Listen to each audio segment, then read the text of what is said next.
सज्जनों और देवियों,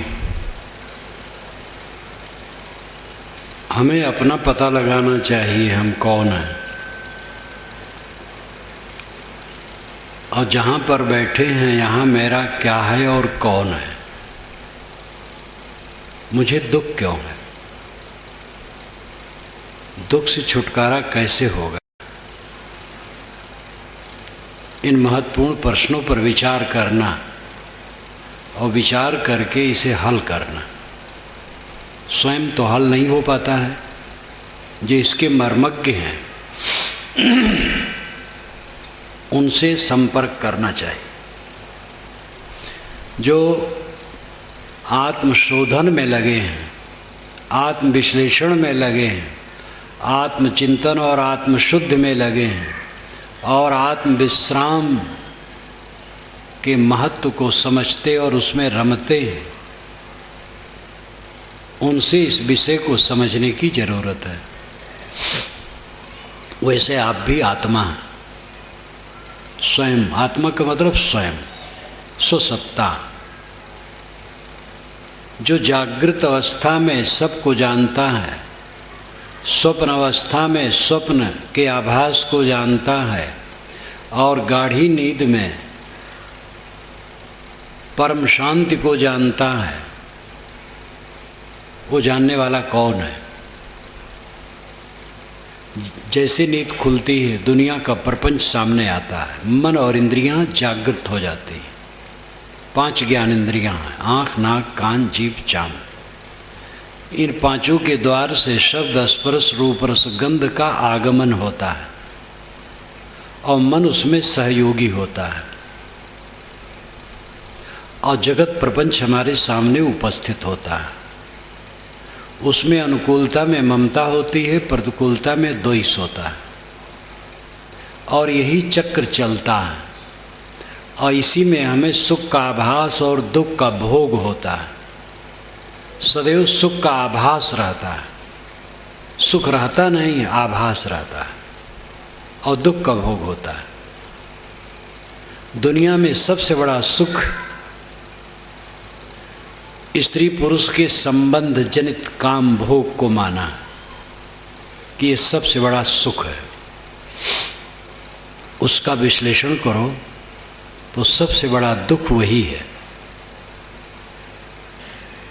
एक आदमी बैठा है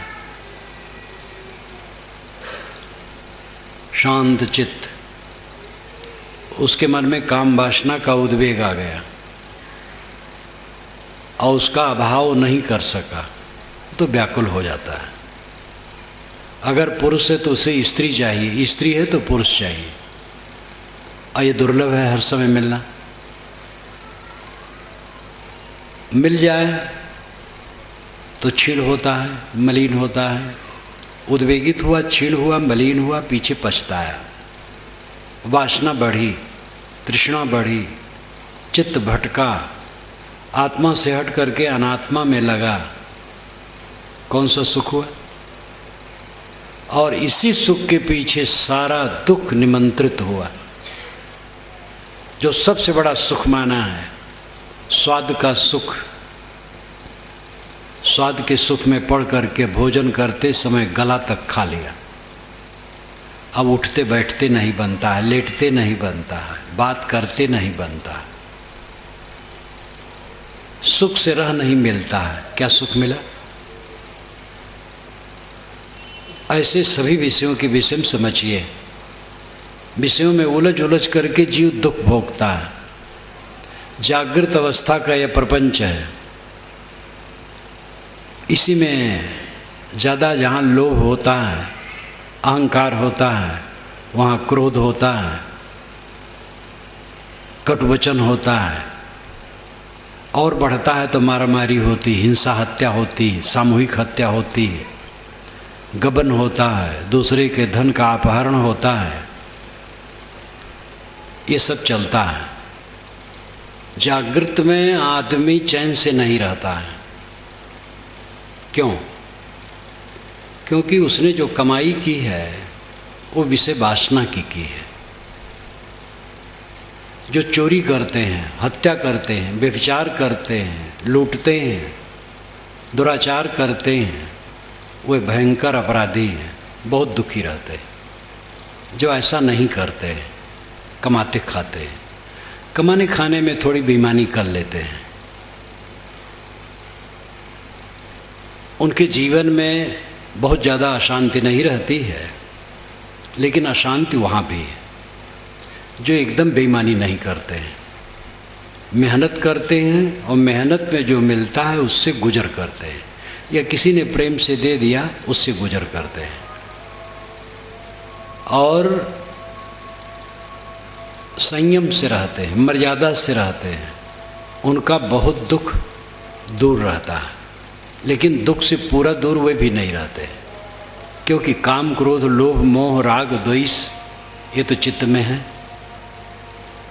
जो भक्ति साधना करते हैं, संयम से रहते हैं, ज़्यादा संयम से रहते हैं, ब्रह्मचर्य का पालन करते हैं, सद्गुणों को धारण करते हैं, उनके चित्त में दुख बहुत कम हो जाता है, लेकिन बिल्कुल दुख रहित नहीं होते हैं। जब तक देहाभिमान है, जब तक दृश्य का अभाव नहीं है, जब तक वासना त्याग करके आत्मलीन अवस्था में नहीं पहुंचते, तब तक वहाँ भी दुख का सर्वथा अंत नहीं होता है। पुण्यात्मा सुखी रहता है, लेकिन सर्वथा सुखी नहीं रहता है। सर्वथा सुखी वह रहता है, पूर्ण सुखी, जिसके मन से दृश्य का अभाव है। जो कुछ दिखाई देता है इसमें अनुराग नहीं है, लेकिन इसको आप मत समझिए कि मनुष्यों के साथ वो दुर्व्यवहार करता है, वही मनुष्यों के साथ अच्छा व्यवहार करता है। जो दुनिया के ऐश्वर्य में आकर्षित होता है वह बुरा व्यवहार करता है। दुनिया की वस्तुओं में आकर्षित होने वाला पद, प्रतिष्ठा, ऐश्वर्य और भोग का अहंकारी जीव संतुलित नहीं रहता है। उसको पदे पदे अहंकार में उसके ठेस लगती है और उसके मुख से कटुवचन निकलते रहते हैं। संयमी होने पर भी वो संतुष्ट नहीं हो सकता है। पूर्ण सुख, पूर्ण आनंद की प्राप्ति के लिए अहंकार का पूर्ण विसर्जन अत्यंत आवश्यक है। आप शुद्ध बुद्ध चेतन हैं, देह नहीं है, प्राण नहीं है, मन नहीं है, बुद्धि नहीं है। ये सब औजार हैं, प्राकृतिक औजार हैं, जीवन में काम करने की चीज़ें हैं। इनसे अपने आप को अलग समझिए। आप में जगत प्रपंच नहीं है। गाढ़ी नींद में आपको जगत प्रपंच कहाँ रहता है? गाढ़ी नींद में कोई क्लेश नहीं रहता है, लेकिन वो अवस्था जन्य है, बोध जन्य नहीं है। नींद खुली तो फिर दुख शुरू हो जाता है। जो जागृत अवस्था में रहते रहते सारे दृश्यों का अभाव कर देता है। दृश्य का मतलब है जड़ प्रपंच, जगत। दृष्टा और दृश्य दो तत्व हैं। दृष्टा आत्मा है, दृश्य जड़ जगत है। सारे दृश्य का जो अभाव करता है, कुछ मेरे में नहीं है, कुछ मेरा नहीं है, कोई मेरा नहीं है, यही परम सत्यता है। ये परमार्थ है। व्यवहार क्या है? आप मेरे हैं, मैं आपका हूँ, और ये दोनों जीवन भर चलता है। जिसका पारमार्थिक जीवन होता है, व्यवहारिक जीवन उसका मधुर होता है। जिसका परमार्थ जितना कम होता है, व्यवहारिक जीवन कट होता है। जो जितना देहाभिमानी हो गया होगा, विषयों की लालसा वाला होगा, पद प्रतिष्ठा, सम्मान, पूजता, प्रतिष्ठा की लालसा वाला होगा, उतना ही वो कट होगा, उतना ही वो दूसरे के साथ दुर्व्यवहार करेगा। जो जितना निर्मानी, निष्कामी, निर्मल होगा, वो उतना मक्खन सरीखा होगा। उसकी वाणी मधुर, उसके बर्ताव मधुर, उसका सुख अनंत है। हर आदमी को जीवन गुजर का काम करना चाहिए अपनी अपनी श्रेणी के अनुसार। जीवन गुजर के लिए थोड़ी चीज़ें चाहिए, हम ठाट बाट में फंस जाते हैं। बहुत ऐश्वर्य के भूखे हो जाते हैं और अपने को खो देते हैं। सारा संसार ये नहीं समझ पाएगा। जो समझ पाएं वो ये काम करें। अंतर्मुख हुए बिना किसी को शांति नहीं मिल सकती है, और बाहर की इच्छा रखने वाला अंतर्मुख नहीं हो सकता है। विषयों की इच्छा, सांसारिक महत्वाकांक्षाएं अंतर में प्रविष्ट होने में भयंकर वैरियर है। जो आंतरिक स्थित आंतरिक शांति, आंतरिक स्वराज्य और साम्राज्य, स्वर्ग वैकुंठ और जन्नत चाहता है, वह बाहर से उदास हो। हजरत मोहम्मद ने भी कहा हदीस में, जो कम बोलता हो और दुनिया से उदास रहता हो, उसके पास बैठो, उससे आत्मिक रोशनी मिलेगी। जो साधक होगा वही ये कहेगा। चाहे कोई सगुण उपासना करे, निर्गुण उपासना करे, साकार उपासना करे, निराकार उपासना करे, विषयों के प्रपंच से अपने को मुक्त किए बिना सफल नहीं होगा। किसी उपासना में बाधा तो विषय वासना है, आसक्ति है, मोह ममता है। विषयासक्ति, मोह ममता ये व्यवहार नहीं है, तो व्यवहार को खराब करने वाला है। व्यवहार तो है मनुष्यों के साथ प्रेम और अन्य जीवों के प्रति भी करुणा। मनुष्यों के साथ प्रेम का बर्ताव करो और अन्य जीवों के लिए भी करुणा का बर्ताव करो। चलते फिरते जितने जीव हैं, किसी को तकलीफ देने की इच्छा ना हो। ईश्वर और देवता के नाम पर मासूम प्राणियों को काटना समझदारी नहीं। ये पूरा काल का संस्कार है, जंगली युग का। इसका संवरण होना चाहिए, इसका त्याग होना चाहिए। एक सामान्य सज्जन व्यक्ति भी किसी निरपराध प्राणी की छटपटाहट को देख करके सह नहीं सकता है, या तो रोकेगा या हट जाएगा। फिर ईश्वर और देवता निरपराध प्राणी की हत्या देखे और खुश हो, ये कोई समझ की बात नहीं है। ऐसा कभी संभव नहीं है। ये जंगली युग की देन है, इसको त्यागना चाहिए। अन्य प्राणियों पर भी करुणा होनी चाहिए, मनुष्य के प्रति प्रेम होना चाहिए। प्रेम तब होगा जब स्वार्थ घटेगा। राम को स्वार्थ नहीं था। शाम को बताया गया राजगद्दी, सुबह दिया गया 14 बरस का कठोर वनवास। उसमें शर्त थी कि राम किसी बस्ती और नगर में न जाएं, किसी की दी हुई चीज़ न खाएं, स्वयं उपार्जित करके खाएं, जंगल में झोपड़ी बना के रहें।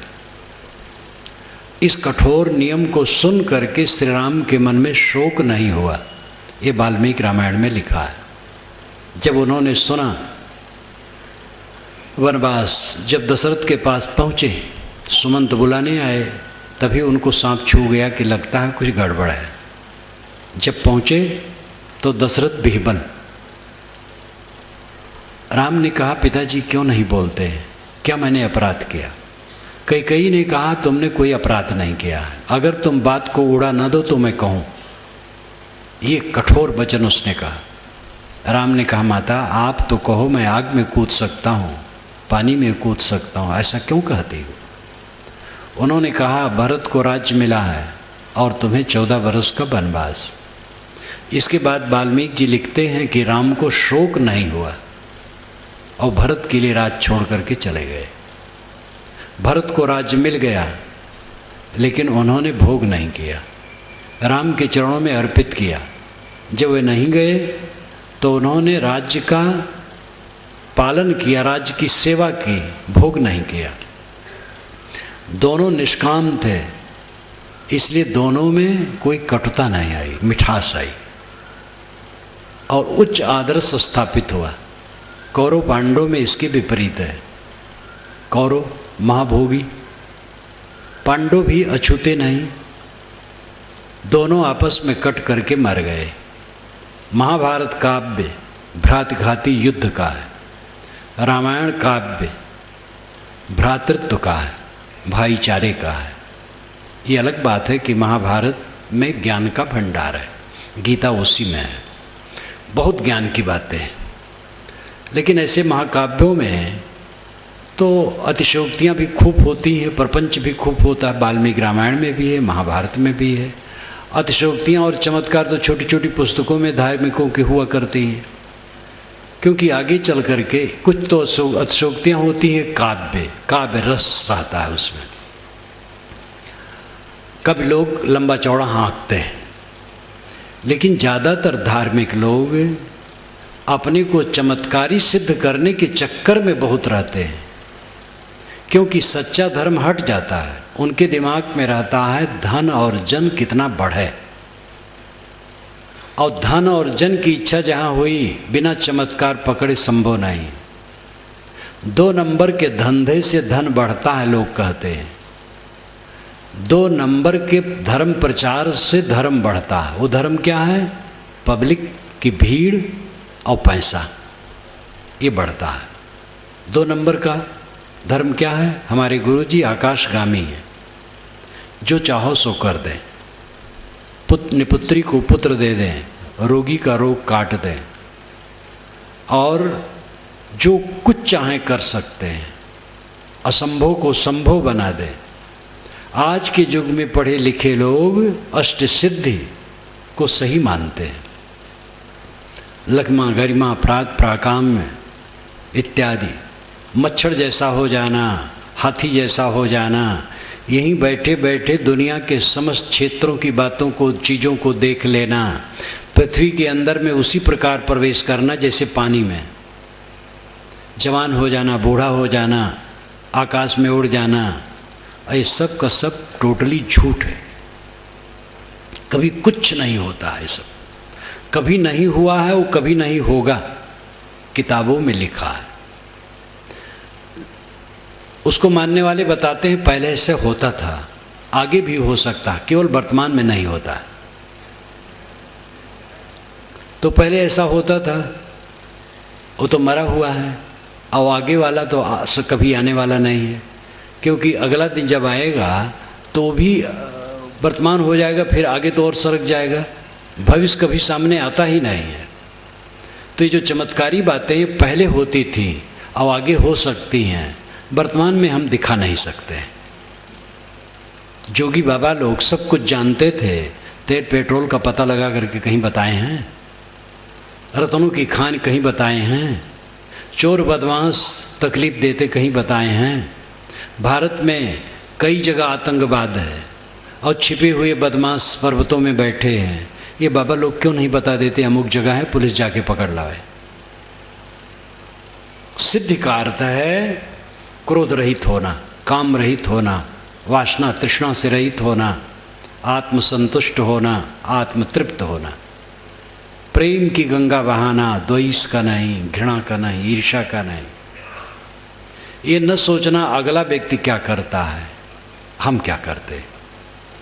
अगले ने कट कहा, उसकी समझ जैसी हम कट न कहा।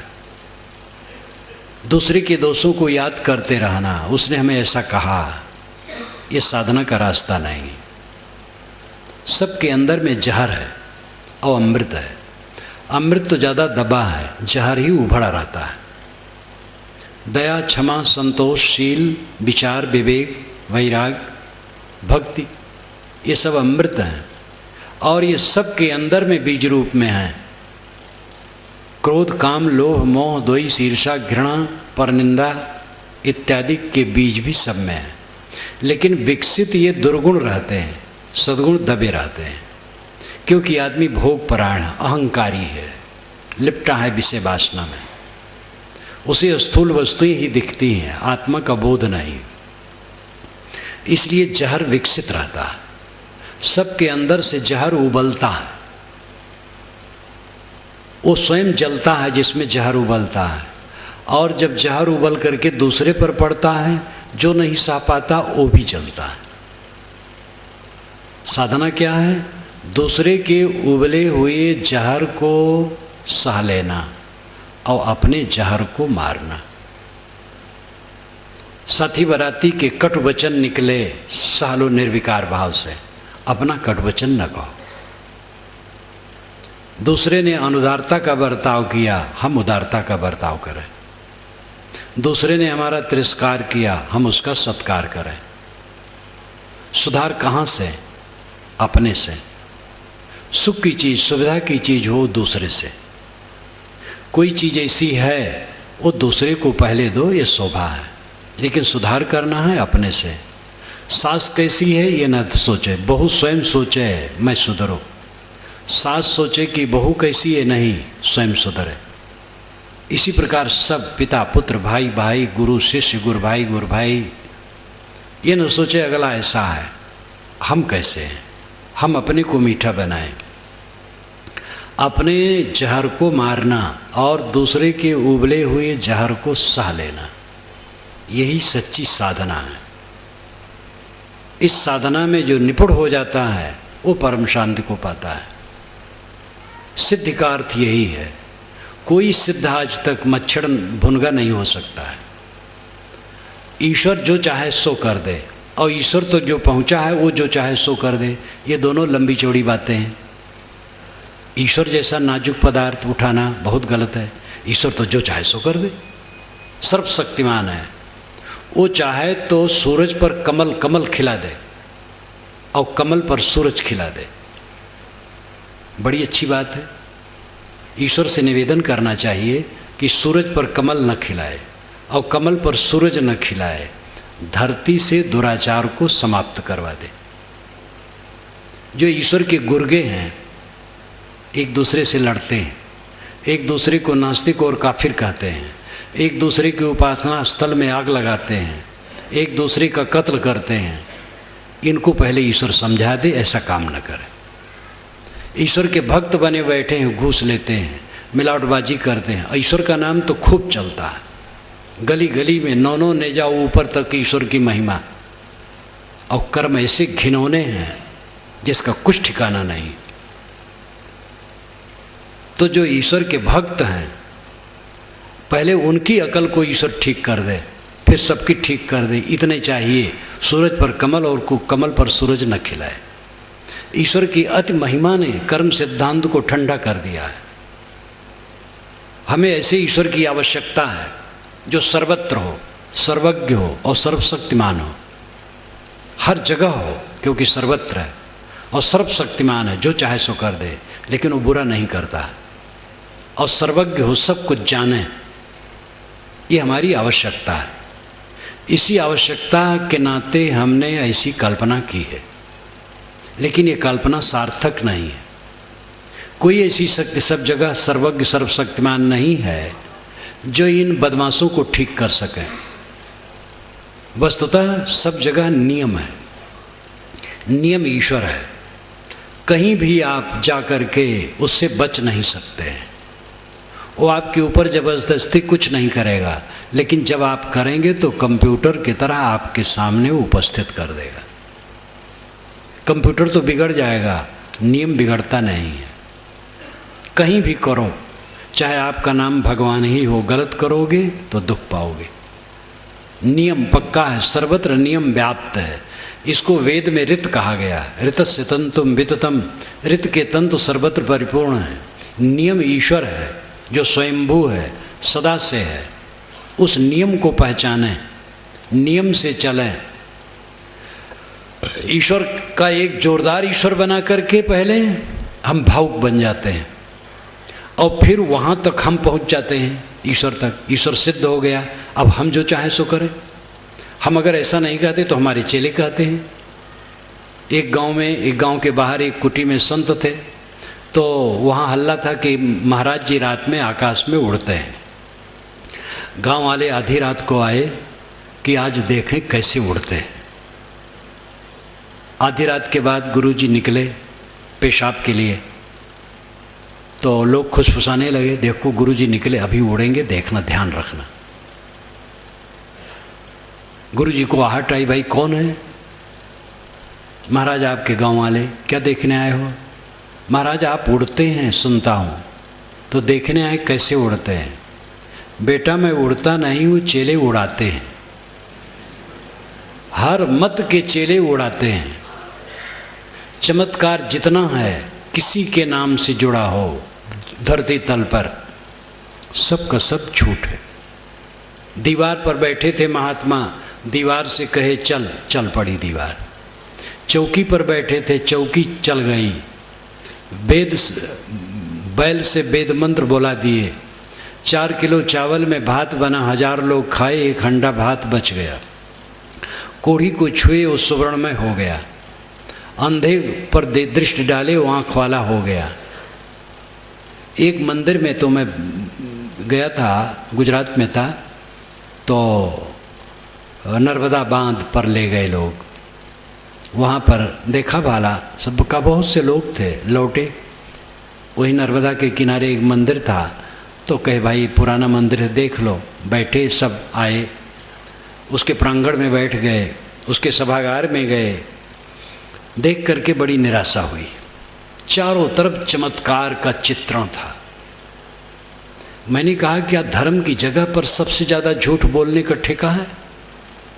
जहाँ धर्म कहा जाए वहीं सबसे ज़्यादा झूठ बोला जाए। अगर आपको झूठ बोलने की प्रतियोगिता आयोजित करनी है तो धार्मिकों को बुला लीजिए, एक से एक बढ़ करके झूठ बोलेंगे। सारे चमत्कार बिल्कुल निरर्थक हैं, अनर्थक हैं। सिद्धि है चित्त की निर्मलता, चित्त की शांति, जो दुर्लभ है, बिरले कर पाते हैं। विद्वान बहुत हैं, धनवान बहुत हैं, प्रतिष्ठित बहुत हैं, गुरु बाबा भी बहुत हैं, महामंडलेश्वर और जगत गुरु हैं, विश्व गुरु भी हैं और ब्रह्मांड गुरु भी हैं। मुझे खुशी है, ब्रह्मांड गुरु मेरे मित्र हैं, वो दिल्ली में रहते हैं, कई वर्ष वहाँ नहीं मिले। तो ये सब गुरु हो सकते हैं और बहुत बुद्धि में कुशल हो सकते हैं, जगत को रिझा सकते हैं। मन निर्मल हो, प्राणी मात्र के प्रति हमदर्दी हो, करुणा हो, संयम हो, शील हो, चित्त में शांति हो, सुख से सोता हो, सुख से जागता हो, सुख से जीता हो और सुख से मरता हो, वो धन्य है, वही सिद्ध है।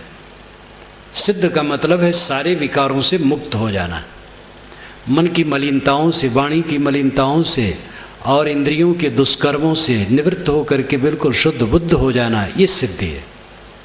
चमत्कार सिद्ध नहीं है, चमत्कार तो ठगी है, बेईमानी। इन बातों से सावधान रहो, इस पर चिंतन मनन करो। मैं कहता हूँ मान न लो, चिंतन मनन करो, सोचो। पढ़े लिखे लोग खूब भटके। गणेश जी को दूध पिलाना हुआ तो डीआईजी, आईजी सब की लाइन लग गई, जज की सबकी। गणेश जी कहीं दूध पीते? पत्थर की मूर्ति दूध पीती है? इतनी भी अकल नहीं, इतनी भी समझ नहीं। आज के युग में समझ तब तक नहीं होगी जब तक हमें झूठा प्रलोभन और भ्रांति है। निर्भ्रांत होने की आवश्यकता है। कर्म जो हमारे जीवन में होते हैं उसका दायित्व तो हमारे ऊपर है। कर्म हमसे कोई करवाता नहीं है। ये भी बहुत हल्ला है, ईश्वर जो चाहे वही होता है। हम कठपुतली हैं, ईश्वर सूत्रधार है, कहने में अच्छा लगता है, लेकिन क्या इसका आपने विश्लेषण किया है? आप शराब पीते हैं, ईश्वर ने पिलाया है। जुआ खेलते, ईश्वर ने पिलाया है। अच्छे कर्म जो होते हैं मनुष्यों से, उसका तो समाधान है, ईश्वर करवाता है। और बुरे कर्म होते हैं वो कौन करवाता है? वो भी ईश्वर करवाता है, क्योंकि वही सूत्रधार है। आप कठपुतली हैं। आप कठपुतली हैं तो सत्संग की क्या आवश्यकता है? क्योंकि कठपुतली सुधरती नहीं, बिगड़ती नहीं। आप कठपुतली नहीं हैं, आप सूत्रधार हैं। मन, वाणी और इंद्रियों के सूत्रधार आप हैं। आप अपने कर्मों के कर्ता और विधाता हैं। आप स्वयं अपने को संभालें। जो आप सोचते हैं उसके आप जिम्मेदार हैं। जो आप बोलते हैं उसके आप जिम्मेदार हैं। जो आप करते हैं उसके आप जिम्मेदार हैं। ये हकीकत है और इसी को स्वीकार करके आदमी सुधर सकता है। सत्य को स्वीकार करके ही सुधर सकता है। भगवान का नाम भुनाने वाले तो खूब हैं। जब आदमी सोने चलेगा तो कहेगा भगवान अब तो ही रक्षक है, मैं सोने जा रहा हूँ। और दीवार के पीछे नकब काटने वाला चोर कहता भगवान मैं शुरू करता हूँ नकब काटना और लाभ दिलाना। हर जगह भगवान का नाम लिया जाता है। भगवान तो एक ऐसा पर्दा डाल लिया जाता है, खूब ठगो, महात्मा बन जाओ, धर्मात्मा बन जाओ, भगवान के भगत बन जाओ, कोई शुद्ध वेश बना लो, उसके आड़ में कुछ भी करो। ये पाप दुराचार चल रहा है। असली भगवान उसने समझा जो प्राणी को भगवान समझता है, किसी को तकलीफ देने की चेष्टा नहीं करता है और अपने विवेक के साक्षित्व में जीवन के सारे कर्म को उजागर करता है, शुद्ध करता है, निर्मल करता है। अपने को पहचाने आप कौन है। आप देह नहीं है, प्राण नहीं है, मन नहीं है, बुद्धि नहीं है। आप ये कूड़ा कचरा, हड्डी का पुंज, टट्टी पेशाब की पोटली, रोगों का घर, उद्वेगों का घर, काम क्रोध दुर्गुणों का घर, ये कुछ कूड़ा कचरा शरीर आप नहीं है। आप शुद्ध बुद्ध निर्मल चेतन है, आत्मा, उसी को रूह, उसी को सोल, उसी को ब्रह्म परमात्मा, कुछ भी कह लो, वो आप ऐसे निर्मल तत्व हैं। उस निर्मल तत्व को समझें। मानव शरीर साधन धाम है, यही कुछ किया जा सकता है। इसको भोग में समाप्त न करें, योग में लगाएं। सभी पूरा योग में तो नहीं लग सकते, जो पूरा योग में लग जाए धन्य है। बाकी भोग की गली में जा कर के भटक करके तब तो लगना चाहिए। क्यों विवाह किए? दैहिक आकर्षण था, दैहिक आकर्षण को देख लिए तो अब तो जगो। एक बार ठगावे 52 वीर कहावे और बार बार ठगावे गप्पूनाथ कहावे। जीवन भर गप्पूनाथ बने रहोगे? संभालो अपने को। अपने दोषों को जो गुरु न मान ले वो कैसे सुधरेगा? हमारा अपना दोष गुरु बन जाना चाहिए, दोष को नहीं दोहराना चाहिए। अपने को संभालो। इंद्रियों के विषयों में लगे लगे जीवन निस्तेज हो जाता है, विवेकहीन जीवन हो जाता है, दुख से भर जाता है। दुनिया में सुख का केवल आभास है और दुख का भोग है, और उसका एक ही रास्ता है कि आदमी इंद्रियों और मन के आकर्षण से ऊपर उठे। जीवन गुजर के लिए सामान्य साधारण सादा कम वस्तुओं का प्रयोग करे, दूसरे के हक को न मारे, जहाँ रहे परिश्रमी रहे और अपने आप पर सदैव नियंत्रण रखे, अपने आप को साधे। ये बाजार मिला है, ये बाजार स्थिर नहीं है। बचपन से आज तक हमारे कितने संबंधी मिले, एक एक का परिचय हुआ और परिचय विस्मृत के गर्त में डूबता चला गया। जब मैंने आंखें खोली होंगी तब माँ को देखा होगा और बराबर माँ को देखते देखते माँ का परिचय हुआ होगा। माँ ने ही पिता का परिचय कराया होगा और कराया होगा। फिर न मालूम कितने परिचय हुए और सब परिचय गायब हो गए, नए नए परिचय बढ़ते चले गए। और जितने परिचय होते हैं सब खोते चले जाते हैं, सब विस्मृत के गर्त में डूबते चले जाते हैं और सांस टूटते ही सारी दुनिया हमारे लिए गायब। ये नज़रों नज़र है। किसी के साथ क्या है? 100 बरस पुरानी चीज़ें किसके यहाँ हैं? भोपाल जैसे नगरी में 100 बरस पुराने मकान कोई कोई होंगे। सब रेत है चारों तरफ, रेत रेत, केवल रेत। देह रेत है, मकान रेत है, कपड़े रेत हैं, रुपए पैसे रेत हैं, सब कुछ रेत और धूल है। यही धूल बन जाता है, बिगड़ जाता है, बन जाता है, बिगड़ जाता है। मृग मरीचिका की तरह, पानी के बुलबुले की तरह प्रतीत होता रहता है। इनमें रखा क्या है? यह दृष्टि जिसकी रहती वो पाप नहीं करता है, वो दुर्व्यवहार किसी के साथ नहीं करता है, वो ठगी नहीं करता है, किसी को तकलीफ नहीं देता है। सभी बनने वाली वस्तुएं बिगड़ जाने वाली हैं। जो नहीं बनता नहीं बिगड़ता वो स्वयंभू आत्मा है, आपका अस्तित्व है। आप अपने अस्तित्व पर ध्यान दीजिए, अपने अस्तित्व को संभालिए, अपने आचार विचार को संभालिए, अपने कर्मों को संभालिए। अंदर में इतने ठोस बन जाइए कि कोई विचलन न हो। बाढ़ आई, बड़े जोर से बाढ़ आई और आपने पर्वत पर एक मकान बनवा लिया है, पर्वत पर चढ़ गए, बाढ़ कुछ नहीं कर सकती। जीवन में चारों तरफ से बाढ़ बाढ़ है। साथ के लोगों के विचित्र स्वभाव हैं। एक जगह की बात नहीं, पूरी दुनिया की बात है। परिवार में, समाज में सबके स्वभाव विचित्र हैं, भिन्न भिन्न लक्षण वाले हैं। सबका अपना अपना अहंकार है, सबके अपने अपने गुण दोष हैं, सबकी अपनी प्रकृति और स्वभाव है, रुचियां हैं, संस्कार हैं, योग्यताएं हैं। ऐसी विभिन्नता भरी दुनिया में रहने वाला बाढ़ से चारों तरफ से ग्रसित है। अपनी मन इंद्रियां विकारी हैं, अपने भास अध्यास अनेक विकार भरे हुए हैं, अपनी तमाम कमजोरियां हैं, शरीर कणों का जोड़ है जो हर समय बिगड़ता है। चारों तरफ तो बाढ़ है, रोग है, व्याधि है, अपमान है, निंदा है, घाटा है, मुनाफा है, हानि है, लाभ है। इस द्वंद्व के बाढ़ में सब जीव ग्रसित हैं। एक ऊंचे पर्वत पर अभेद्य किला बनाओ जिसमें ये बाढ़ से प्रभावित न हो सके, ये बाढ़ प्रभाव न डाल सके। वो विवेक की किला है। विवेक के किला में जो स्थित हो जाता है उसका कभी कुछ नहीं बिगड़ता है। ब्रह्म वरम ममांतरम, एक दिन मैंने कहा था, वेद में अस्त्र शस्त्र का वर्णन जहाँ है बहुत लंबा वर्णन है। अंत में ऋषि ने कहा ब्रह्म वरम ममांतरम, ममंतरम मेरे भीतर ब्रह्म वर्म है। आत्मसुचिता, आत्मज्ञान, वर्म कवच है। वर्म कहते कवच को। भीतर का कवच क्या है? ब्रह्म। ब्रह्म का मतलब है आत्मा, परमात्मा, सुचिता, पवित्रता, आपका अस्तित्व। आप अपने अस्तित्व के अलावा ब्रह्म खोजेंगे, जीवन भर भटकते रहेंगे, कहीं कोई मिलेगा नहीं। खोजने से जो मिलता है वो ब्रह्म होता है, परमात्मा होता है। खोजने से जो मिलता है वो विषय होता है।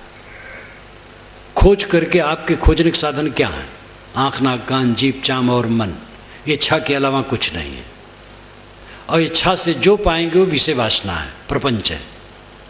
बाहर से जो कुछ आदान होगा, आएगा, मिलेगा, वो प्रपंच होगा। बाहर के प्रपंच को छोड़ दिए, स्वयं शेष रह गए, वो शुद्ध बुद्ध ब्रह्म है। उसका कुछ नाम रखो। आपका अस्तित्व निर्मल है, उस निर्मलता को पहचानें। जीवन में विचार पूर्वक जिएं, खान पान में संयम करें, गलत चीज़ न खाएं। आपके भोजन में किसी की हत्या नहीं होनी चाहिए। मांस जैसी गंदी चीज़ खाना मनुष्य के लिए बहुत असभ्य है और हिंसाप्रद है। शराब पीना बुद्धि भ्रष्ट करने वाली चीज़, तम्बाकू, गुड़ाखू, जर्दा और न मालूम क्या क्या चल पड़ा है। आजकल तो इतना चल पड़ा है, इतने तंबाकू के प्रकार बन गए हैं, विनाश के साधन। इस संसार कितना विचित्र है।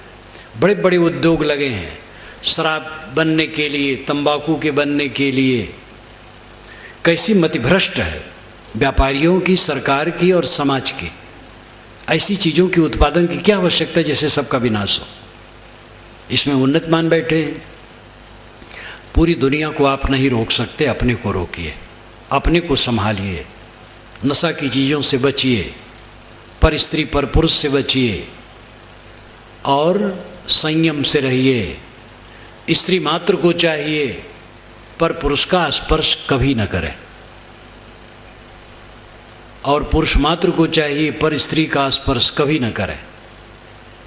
साधिका को चाहिए कि किसी पुरुष का स्पर्श न करे, साधु गुरु का भी स्पर्श न करे। स्त्री को चाहिए, चाहे वो साधिका हो चाहे सामान्य स्त्री हो, साधु गुरु के चरण न छुए, अलग से दंड प्रणाम। पुरुष का स्पर्श मात्र वर्जित होना चाहिए स्त्री के लिए, पर पुरुष के लिए। और साधिका है तो पुरुष मात्र का वर्जन होना चाहिए, साधु है तो स्त्री मात्र का वर्जन होना चाहिए स्पर्श से। ये सब मर्यादाएं हैं। पुरुष किसी के घर जाए, वहाँ स्त्रियां हो तो उसके घर में न बैठे, और स्त्री किसी के घर जाए वहाँ पुरुष हो तो वहाँ न बैठे। स्त्रियां जो आजकल अर्धनंगी हो गई हैं, अपने देह को खोल करके दिखाने की चेष्टा बहुत है। उनको सोचना चाहिए उसमें लाभ क्या है। गांधी जी ने 2 लड़कियों को कहा, उनके जूड़ा में फूलमाला बंधी थी, तो गांधी जी ने कहा ये फूलमाला को तुम देखती हो? कहे मैं तो नहीं देखती हूँ। तो कहे पीछे बांध रखी हो, दूसरे को दिखाती हो, तो इसमें दूसरे का प्रलोभन होगा और क्या होगा। जो स्त्रियां अपने अंग का प्रदर्शन करती हुई निकलती हैं, आखिर वो क्या करना चाहती हैं? पुरुष जब देखेगा, असंयत पुरुष अधिक हैं दुनिया में, तो वो उनके प्रति भोग की भावना के अतिरिक्त और क्या होगी। इसलिए ये जो अंग का प्रदर्शन है, और स्त्रियां आधी नंगी हो गई हैं। पुरुष तो गले से पैर तक ढके रहते हैं और स्त्रियां खुली खुली और नंगी होती चली जा रही हैं। ये कितना गलत है। संभालना चाहिए अपने को, अंग ढक करके रखो, मर्यादा से रहो, अपने आभूषणों को दिखाने के चक्कर में न पड़ो। एक महतीन तो बड़ी अहंकारी, महतीन गांव में अवध की तरफ धनी मानी गृहस्थ जो होते हैं महतो कहलाते हैं। ब्राह्मण लोगों महतो नहीं कहते हैं, और हैं कुर्मी हैं, मौर्य हैं, और लोगों महतो कहलाते हैं। और उनकी पत्नी को महतीन, महतीन बड़ी अहंकारी। उनके कई बच्चे, अच्छे अच्छे बैल, पति स्वस्थ, अपना स्वस्थ, पैसा खूब, मकान, खेती अच्छी होती थी, बड़ी अहंकारी। जिसके घर जाएं किसी को पसंद न आए। उन्होंने सोने की पहुंची बनवाई, पहुंची हाथ में, खूब कीमती पहुंची बनवा करके पहनी। कई घरों में जा कर के घूमी और कपड़ा उसकाती रहें, लोगों की देखें, कोई भी उनकी प्रशंसा किसी ने नहीं की। उनके अहंकार के कारण उनको बड़ा क्रोध हुआ कि ये सब ईर्ष्यालु हैं, किसी के सुख को देख करके जलते हैं। दरवाजे पर एक बंगला था हवादार फूस का, उन्होंने रात में उसमें आग लगा दिया। तो गांव वाले आए दौड़े दौड़े बुझाने के लिए। तो महतीन साड़ी हटा हटा के कहें भैया यहाँ पानी डालो, यहाँ पानी डालो, जिससे कि पहुंची लोग देखें। तो गांव वाले एक ने कहा, महतीन ये कब पहुंची तुम बनवाई? अरे कहीं यही कोई पूछा होता तो मैं आग क्यों लगाती इसमें। इतना प्रदर्शन का मोह, अंग प्रदर्शन जो स्त्रियों की चेष्टा है, ये दुर्बुद्धि की सेवा कुछ नहीं है। अपने को नीचे गिराना कोई फायदा नहीं, अंग ढाक करके चले। वेद के ऋषियों ने ऐसा कहा, हजरत मोहम्मद ने ऐसा कहा, बाइबिल में ऐसा है, हर जगह इसके विषय में बात की गई है। लेकिन आज की हवा ऐसी चली है कि जो बहुत दुर्गंधपूर्ण है। पर स्त्री पर पुरुष से परहेज, और भी संयम से रहने के लिए जितना बन सके आगे बढ़ो। कुल मिलाकर के अभेद्य किला अपने लिए बनाओ, विवेक का किला। किसी दुख से प्रभावित न होना जीवन की ऊंचाई है। हमारे साथ के लोग, दूर के लोग कट कह दिए। जिनको चाहिए था मेरी पूजा करना, उन्होंने गाली दी। कोई हर्ज नहीं, उनकी समझ वैसी हो गई। जब समझ ठीक होगी तो ऐसा नहीं करेंगे। और उसको अपने चित्त पर न रखना कि इन्होंने ऐसा कहा था। ऐसा साहस बनाओ, ऐसा धैर्यवान बनो, कुछ रहेगा नहीं। बचपन से आज तक मैंने देखा, जितने दृश्य मिले खो गए। अनेक सभाओं में जाना हुआ, बचपन से सभाओं में जाने का अवसर पड़ता था, और आज तक कितनी सभाओं में गया, कितने मेले ठेले में गया, कितने लोगों में गया, वो सब कोई नहीं है। देखो आज यहाँ पर गांधी भवन में हम प्रवचन में बैठे हैं, कल और है, परसों नहीं रहेगा। और इसी प्रकार सब खो जाता है, किसी का कुछ रहता नहीं है। ऐसी खो जाने वाली चीज़ों के लिए मोह करना, बैर करना, घृणा करना, द्वेष करना सबसे बड़ी वीरता है कि किसी स्थिति में चित्त में विचलन न हो। चाहे स्वजन, चाहे परिजन, चाहे निकट के लोग, चाहे दूर के लोग हमारे लिए उपेक्षा और तिरस्कार किए हों, हमारा नुकसान हुआ हो, शरीर में रोग आया हो, और भी कुछ हुआ हो, किसी में विचलन नहीं होना चाहिए। धैर्य सबसे बड़ी औषध है, और कुछ रहने वाला नहीं है, सब चला जाएगा। विवेकवान बनो। चारों तरफ हम बंधे हुए हैं, इन बंधनों को हमें ही तोड़ना, हमने ही बंधन बनाया है। कर्म हमसे होता है, हम जैसे सोचते वैसे करते हैं, जैसे सोचते वैसे बोलते हैं, जैसे सोचते हैं वैसे इंद्रियों का बर्ताव करते हैं। इसलिए सोचने की जिम्मेदारी हमारी है, बोलने की जिम्मेदारी हमारी है, करने की जिम्मेदारी हमारी है। इस वास्तविकता को समझें, इसलिए ठीक सोचें, ठीक बोलें, ठीक करें। अगर गलत करेंगे कोई भगवान आपको बचाने वाला नहीं है। इसके लिए आप स्वयं देख लीजिए कि आप भोजन ज़्यादा कीजिए और भगवान का नाम लीजिए, पचता है कि नहीं। कोई भगवान ही ज़्यादा खाएगा तो उसको भी नहीं पचेगा। भगवान का भगवान नियम है, और उस नियम का उल्लंघन हो रहा है। भगवान शब्द का हवा उड़ाया जा रहा है, उसके पीछे परहेजगारी, संयम, कर्म सिद्धांत सब लुप्त किया जा रहा है। क्योंकि भगवान का पर्दा डाल करके ठगने काम बड़ा सरल होता है। भगवान तक हम पहुंच गए, भगवान चमत्कारी, हम भी चमत्कारी हो गए, और चाहे जैसा पाप कर्म करें। धर्म ग्रंथों में यहाँ तक एक डाला गया कि ये मंत्र जपो सब पाप कट जाएगा। रात भर का पाप सुबह के जप से कटता है, और दिन भर का पाप शाम के जप से कटता है। अमुक नदी में नहाने से पाप कटता है, अमुक नदी के दर्शन करने से पाप कटता है। नर्मदा के तो देखने से सब पाप कट जाता है। पाप कट जाने का लक्षण होता है उसके अंदर में राग द्वेष न रहे। गंगा में कोई स्नान किया और निकल करके आया, अब उसमें क्रोध नहीं है, काम नहीं है, लोभ नहीं है, मोह नहीं है, ईर्ष्या नहीं है, द्वेष नहीं है, प्रसन्नताप नहीं, हिंसा नहीं है। तम्बाकू खाता तो भी छूट गया, वो नहीं खा सकता है, तब माना जाएगा गंगा में नहाने से मोक्ष हो जाता है। गंगा में नहाए, कपड़ा पहने, फिर तुरंत तम्बाकू रगड़ना शुरू किए, तम्बाकू तक नहीं छूटा, कैसे गंगा पाप धो देगी? धर्म के नाम पर इतना हवा है, इतना जंजाल है कि वो अधर्म है।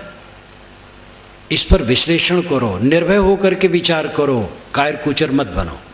नास्तिक तो आप हर प्रकार से कहे जाओगे, चाहे जितना तैयारी करो अच्छे रास्ते में चलने के लिए, नास्तिक आप कहे जाओगे।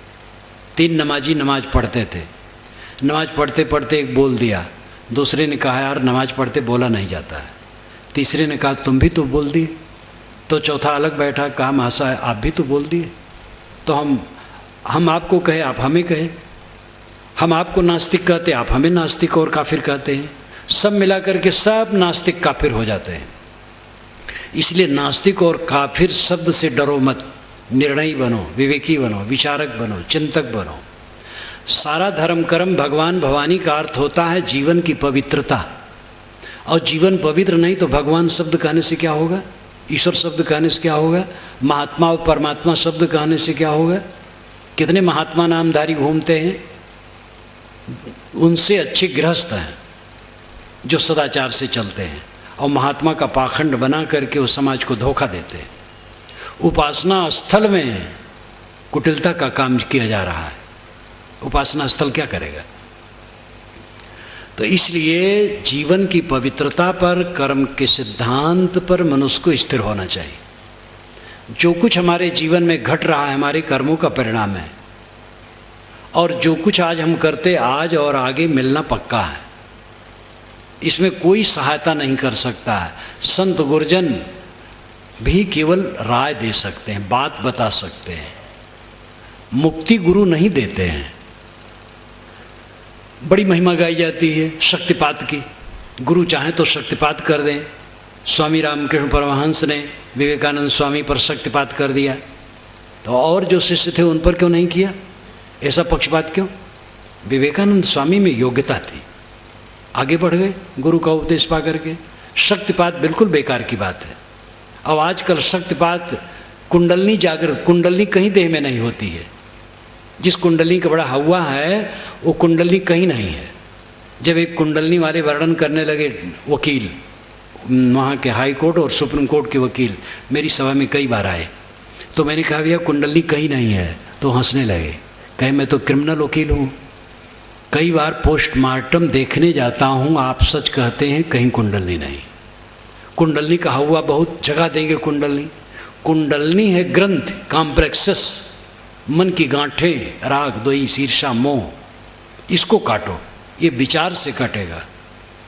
कुंडलनी वो हठ योग करने से कुंडलनी जग जाएगी, तो 7वें आकाश में पहुंच जाओगे, तो आकाश में उड़ने लग जाओगे। ऐसी लंबी चौड़ी निरर्थक बातें करके आदमी स्वयं भटकते और साधकों को भटकाते हैं। मानसिक ग्रंथ, मानसिक विकार, ईर्ष्या द्वेष मोह ममता, ये सब कुंडलनी है, ग्रंथि है, कॉम्प्लेक्सेस है। ये विवेक विचार से और साधना से मिटने वाले हैं। इस पर विचार करने की आवश्यकता है। मन का पूरा निर्मल रहना, नींद खुले, मन में कोई झटका ना हो, किसी के लिए, पत्नी के लिए, बच्चे के लिए, माँ के लिए, बाप के लिए, गुरु के लिए, शिष्य के लिए, गुरुभाई के लिए, पड़ोसी के लिए, किसी के लिए मन में ईर्ष्या द्वेष कला झटका न हो। दिन भर प्रेम से जिए, मीठी बात करें, मीठा व्यवहार करें सबके साथ, और शाम को फिर जब नींद लें आराम से सो जाएं, सुख से सोएं, सुख से जागें, सुख से जिएं और सुख से फिर मरें। जो सुख से जिएगा वो सुख से मरेगा। सुख से जीने का अर्थ लगाते हैं बड़ी बिल्डिंग हो, कार हो, धन हो, बहुत अनुगामी हो तो सुख से जीता है। ये दिखावा है। उसमें भी रह करके सुख से जिया जा सकता है। किसी के पास ये सब चीज़ें हैं, अगर उसने अपने मन को पवित्र किया तो भी सुख से जिएगा। झोपड़ी में रहने वाला भी सुख से जी सकता है। ये बाहर की चीज़ों को ले करके उसमें फ़र्क पड़ने वाला नहीं है। महल में, झोपड़ी में कहीं कोई हो जिसने अपने को साधा, अपनी आत्मा को पहचाना, आत्मा को शोधा, आत्मा को परिष्कृत किया, निर्मल किया, वो कहीं भी आनंद कंद रहेगा। और ये काम न करने वाला दुनिया का ऐश्वर्य और पद प्रतिष्ठा बटोर करके भी क्लांत, पीड़ित, रो रो के मरेगा। जितना संसार में अपना हम मोह माया फैलाएंगे, रो रो के मरना है, सब बिछुड़ना है। चारों तरफ चित्त की डोरी बांध बांध करके, खिंच खिंच करके, पीड़ा के सिवा क्या मिलने वाला है? आज तक क्या मिला है? ये चांटे खाते खाते हम लोगों के बाल पके हैं, समझ लो। ये चांटे लगे हैं तब पके हैं। इतने चांटे लगे कि उजले हो गए हैं, और इतने चांटे पर वे भी होश हवास नहीं है। सबसे बड़ी चांटे अपने दुर्गुणों के हैं। किसी ने कट कह दिया, हम बहुत दुखी हो गए, और अंदर से क्रोध उठ गया, काम उठ गया, मोह उठ गया, और अंदर अंदर रगड़ रहा है वो, और उसको हम बैरी नहीं मानते हैं। अंदर से जो घात हमारे ऊपर हो रहा है उसका होश हवास ही नहीं है।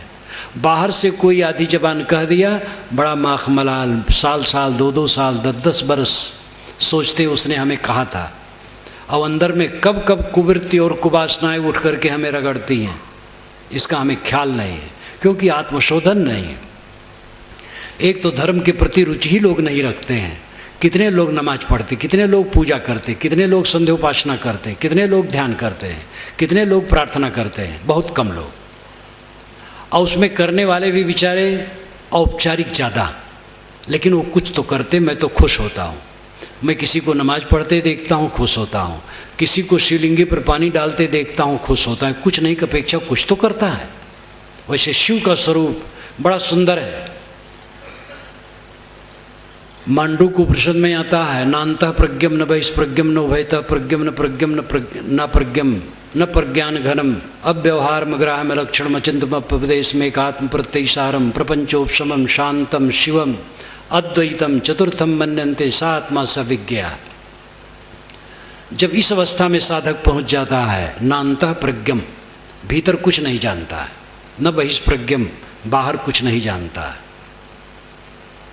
न प्रज्ञान घनम, न वो प्रज्ञान घन होता है, न प्रज्ञम न प्रज्ञम, न वो प्रज्ञ होता है, न अप्रज्ञ होता है, न जानता है, न नहीं जानता है। वो अव्यवहार होता है, अग्राह्य होता है, अलक्षण होता है, अचिंत होता है। एक आत्म प्रत्ययसारम, एक आत्म अस्तित्व मात्र होता है। प्रपंचोपशमम, प्रपंच का वहाँ उपशमन होता है। प्रपंचनी मन, मन शांत होता है। शिवम, ये शिव तत्व है। ये सब जो विरोधाभास के वचन आए हैं, ये सब कहने की यहाँ अवसर नहीं है। मैंने उपनिषद सौरभ में उसका विश्लेषण खुलासा कर दिया है। अर्थ यह है कि जब मन बिल्कुल निर्मल हो गया और आत्म अस्तित्व में साधक शांत हो गया, बका रह गया। बका पर किसी को ध्यान ही नहीं। एक सूफी संत ने कहा, लोग भागे जा रहे हैं चारों तरफ, बका पर किसी को ध्यान ही नहीं है। बका, अरबी में बका, संस्कृत में शेष। शेष साई विष्णु भगवान है, ये अलंकारिक है। शेष बचा हुआ, सारी वासनाओं को छोड़ दिया, अपने आप रह गया, शेष अवस्था है। इस अवस्था में जो स्थित है वो विश्व है, विश्व बाहर नहीं है। शिव आत्मा है, मंगलमय, कल्याणमय। दुर्भाग्य है शिव को लोग धतूरा चढ़ाते हैं, गांजा चढ़ाते हैं। एक अभी मैं उत्तर प्रदेश और बिहार के कार्यक्रम में था, वैशाली क्षेत्र में था, और वैशाली क्षेत्र में तथागत बुद्ध का काफ़ी अवशेष है। और लेकिन वहाँ पर एक कुआं खोद रहा था आदमी, तो एक मंदिर मिल गया। तो उसमें शिव विष्णु ब्रह्मा सबकी मूर्ति चारों तरफ चेहरे हैं। तो वहाँ पहुँचा तो गड्ढा भी है, दिखाया। पुजारी आ गया, पुजारी को मैंने देखा, मैंने कहा आप गांजा पीते हैं? कहा हाँ गांजा पीता हूँ, यहाँ तो गांजा एकदम खूब लगता है। मैंने कहा तो ये पवित्र स्थल कैसे हुआ? और कोई उत्तर नहीं दे पाया। तो शिव जी को गजेड़ी भंगड़ी बना दिए हैं। शिव का अर्थ ही मंगलमय। शिव संकल्प शुक्ल यजुर्वेद में 6 मंत्र में शिव संकल्प है, इतना सुंदर है, आप देखिए उसको। तो विकृतियां आगे आगे चल करके हो जाती हैं। हमें ध्यान देना चाहिए, अपने को पहचानो। आप परम पवित्र हो, आप में कोई दुख नहीं, संताप नहीं। अपने स्वरूप को न पहचान कर देह गेह में ममता करे, स्वप्न की चीज़ों में चिपक कर सारे विकार जीवन में पैदा होते हैं और वही विकार काटते हैं। आज काटते हैं, जन्मांतर में काटेंगे। इसी जीवन में रह करके सत्संग, स्वाध्याय, चिंतन मनन द्वारा मन के विकारों को काटो, इंद्रियों को, वाणी को संयमित करो, अपने में लौटो, अंतर्मुख बनो, विवेक का अभेद्य किला बनाओ। जीवन में कोई दुख आंच ना आने पाए। किसी के द्वारा ऑब्जेक्शन, तिरस्कार, दुख, पीड़ा, शरीर का रोग व्याधि या अंदर के दुर्गुण, ये सब कोई सता ना पाए। ये जीवन की सफलता है, ये सिद्धि है, ये धर्म है और यही धर्म की ऊंचाई है। इसको समझने की आवश्यकता है। मैं अपनी वाणी को विराम देता हूँ।